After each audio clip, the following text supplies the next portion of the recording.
வாழ்வில் வார்த்தை ஊழியங்கள் வழங்கும் இன்றைக்கான இறை வார்த்தை. நம் இரட்சகரின் நாமத்தில் வாழ்த்துக்கள்.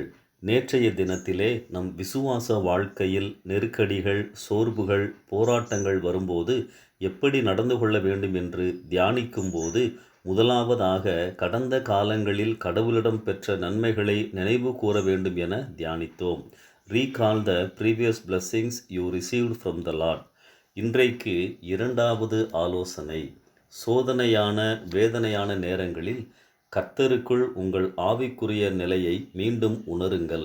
Realise your spiritual status in the Lord.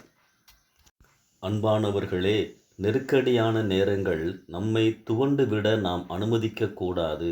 நாம் யார் என்பதையும் மறந்துவிடக்கூடாது. என்றைக்கு நாம் இரட்சிப்பின் அனுபவத்துக்குள்ளதாய் வந்துவிட்டோமோ அப்பொழுதே நம் நிலை மாறிவிட்டது. யோவான் 1:12 படி நாம் அவருடைய பிள்ளைகள். மத்தேயு 28:20 அவர் எப்போதும் நம்மோடு இருக்கிறார்.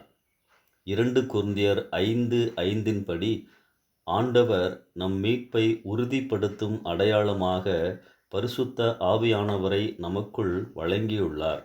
1 கொரிந்தியர் 3:23 படி நாம் அவருக்கு முற்றிலும் சொந்தமானவர்கள். ஆண்டவரின் பிரசன்னம், சமாதானம், வல்லமை, ஆறுதல் எப்போதும் நமக்கு உண்டு. நாம் எப்போதும் அவருடைய பாதுகாப்பின் வளையத்திற்குள்தான் இருக்கிறோம். ஒரு படம். ஒரு கப்பல் கடலில் பெருங்காற்றால் பயங்கர அலைகளால் தத்தளித்து கொண்டுள்ளது. மக்கள் அங்குமிங்கும் ஓடிக்கொண்டுள்ளனர். முகத்தில் எல்லோருக்கும் பயம். ஆனால் அங்கே ஒரு குழந்தை தன் தாயின் மடியில் அமைதியாய் தூங்கிக் கொண்டுள்ளது. ஆம், நம் பாதுகாப்பு நாம் எங்கே இருக்கிறோம் என்பதில்தான் அடங்கியுள்ளது.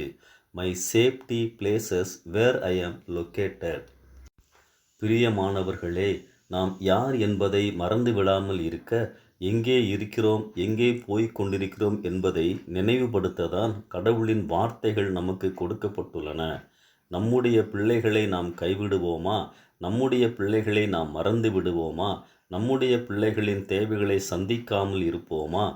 என் நெருக்கடியான நேரங்களில் சங்கீதம் 48:14 பலமுறை என்னை உற்சாகப்படுத்தி உள்ளது.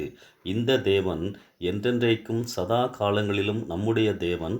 மரண பரியந்தம் நம்மை நடத்துவார். நம் பரம தகப்பனும் நம்மை ஒரு நாளும் கைவிட மாட்டார். ஆம், துன்ப நேரங்களில் நாம் யார் என்பதை மறவாதிருப்போம். இந்த சிந்தனையோடு இந்த நாளை ஆரம்பிப்போம். தொடர்ந்து நாளையும் இதை குறித்து சிந்திக்கலாம். கர்த்தர் உங்களை ஆசீர்வதிப்பாராக. ஆமென்.